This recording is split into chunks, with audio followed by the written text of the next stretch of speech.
Bonjour, bienvenue dans les petites astuces de Lianla. Aujourd'hui, j'ai décidé de vous parler des hydrolats, en tout cas quelques-uns, ceux que j'ai à la maison pour l'instant. Pourquoi? Parce que la semaine dernière, j'ai ma fille qui avait un petit abcès à la gencive. Je crois qu'elle s'était fait ça en jouant avec un petit cure-dent, sans que je le voie. Donc du coup, elle avait un petit trou et je pense que la nourriture s'est mise dedans et ça a fait un petit abcès. Donc, qu'est-ce que j'ai fait? J'ai utilisé de l'hydrolat de lavande fine pour lui faire des bains de bouche et pour éliminer en tout cas l'abcès.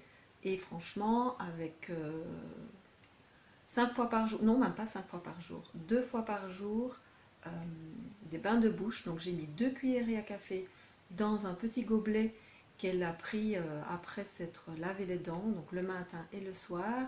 Et en 3-4 jours, il n'y avait plus d'abcès du tout. Donc cette recette-là, je l'avais prise d'un livre que vous connaissez bien parce que j'en ai déjà parlé. Donc c'est Je ne sais pas utiliser les huiles essentielles pour les enfants. Dedans, il y a aussi des recettes pour tous les petits mots du quotidien avec des hydrolats. Donc c'est là que j'avais trouvé ma petite recette. Donc l'auteur conseillait d'utiliser 4 hydrolats en même temps. Le laurier noble, il y avait le laurier noble, il y avait la lavande fine, le thym linalol et le giroflier. Moi, je n'avais que l'eau florale de lavande fine à la maison, donc je n'ai utilisé que ça, je ne suis pas allée en racheter. Donc je vous dis 2 cuillerées à café dans un petit gobelet, 2 fois par jour, elle conseille même jusqu'à 5 fois par jour. C'était pas très bon, donc ma fille n'a pas trop aimé, mais elle l'a fait et c'est vrai que ça avait bien marché. Donc voilà, je m'étais dit pourquoi ne pas faire un petit article et même une petite vidéo sur les hydrolats ou eau florale, parce qu'on les appelle de deux façons différentes. En fait, c'est vraiment de l'aromathérapie douce, c'est vraiment une solution naturelle pour prendre soin de soi-même et de ses enfants naturellement, donc au quotidien. Il y en a plusieurs qui sont vraiment bons pour les enfants et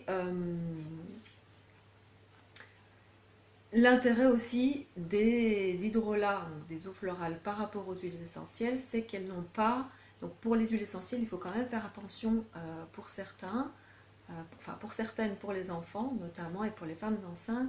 Et c'est vrai que les hydrolats, il y en a beaucoup plus qui sont vraiment tout à fait idéales pour soigner notamment les poussées dentaires, pour apaiser les colères la nuit, enfin pour plein de choses, que ce soit au niveau interne ou au niveau externe. Donc effectivement, on peut les utiliser au niveau interne pour faire des bains de bouche, en tisane, dans des recettes culinaires, en boisson aromathérapique, non, aromatiques, des boissons aromatiques, et on peut les utiliser de façon en externe pour des soins cosmétiques ou en compresse par exemple, ou si on veut les utiliser par exemple pour parfumer le linge, on le met dans le fer à repasser et ça parfume agréablement, notamment l'hydrolat de lavande. On peut le mettre en diffusion aussi. Euh, Vraiment, il y a en distillation, il y a en spray purifiant pour la maison. Il y a vraiment beaucoup de façons différentes d'utiliser les hydrolats. Et aujourd'hui, je voulais vous parler voilà, de quelques hydrolats. Donc, on va commencer par la lavande. Donc, la lavande fine, elle favorise le sommeil. Elle est super pour les poux, ou en tout cas contre les poux et les moustiques. Elle soulage les démangeaisons cutanées et les irritations cutanées, notamment les piqûres de petites bestioles ou les brûlures, en tout cas, elle cicatrise les brûlures.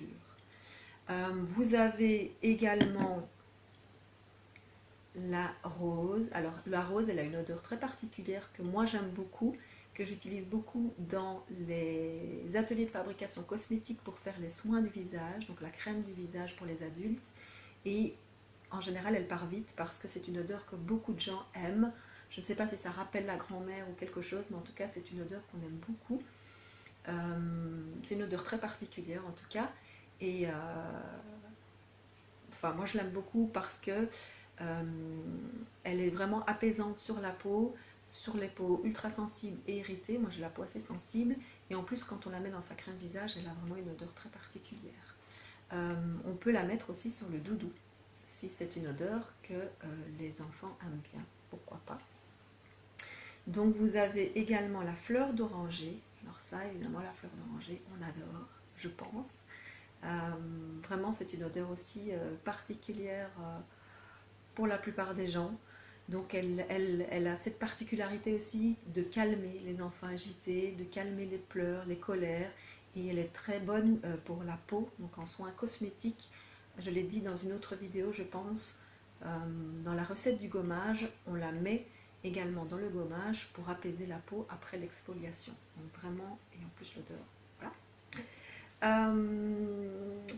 Qu'est-ce qu'on a ici? On a l'hélicryse italienne ou immortelle. Donc ça c'est aussi une huile essentielle qui est très bien, je pense que je l'ai dit dans une autre vidéo, pour tout ce qui est bleu, contusion et hématome, donc les petits bobos du quotidien.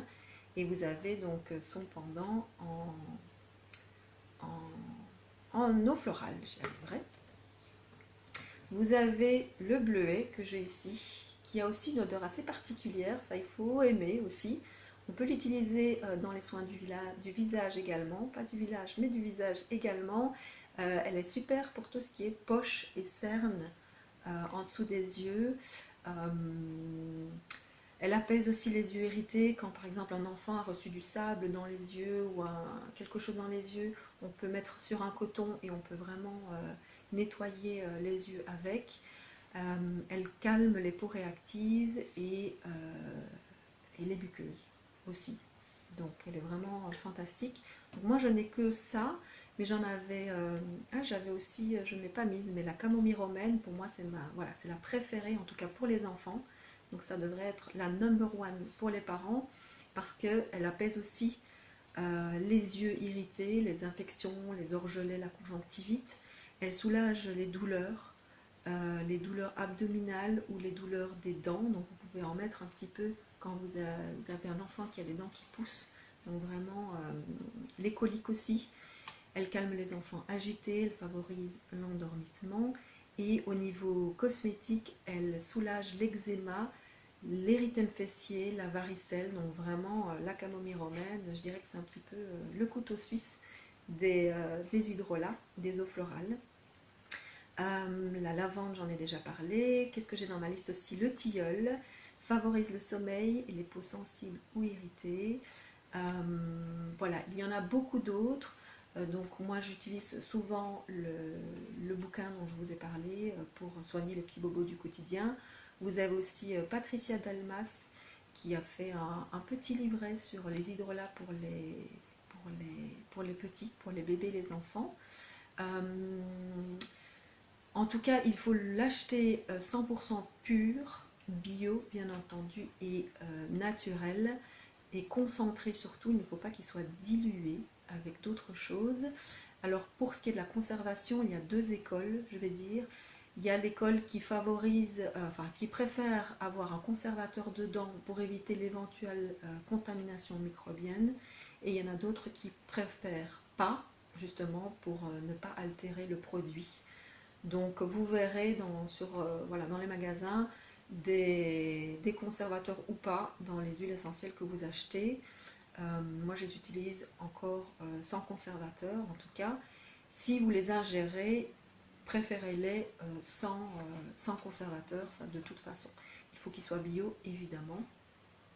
Donc voilà, n'hésitez pas à aller voir sur mon blog, j'ai écrit un article plus complet encore sur les hydrolats. Je mets les références aussi de mes sources. Et en tout cas, la posologie, parce que vous allez peut-être vous demander, oui, mais c'est bien les hydrolats, mais comment on fait? Donc j'ai mis une posologie aussi dans mon article, que j'ai pris ça de la petite brochure de Patricia Dalmas sur les hydrolats. Voilà, je vous dis à très bientôt. N'hésitez pas à me poser vos questions. À très bientôt dans une autre vidéo.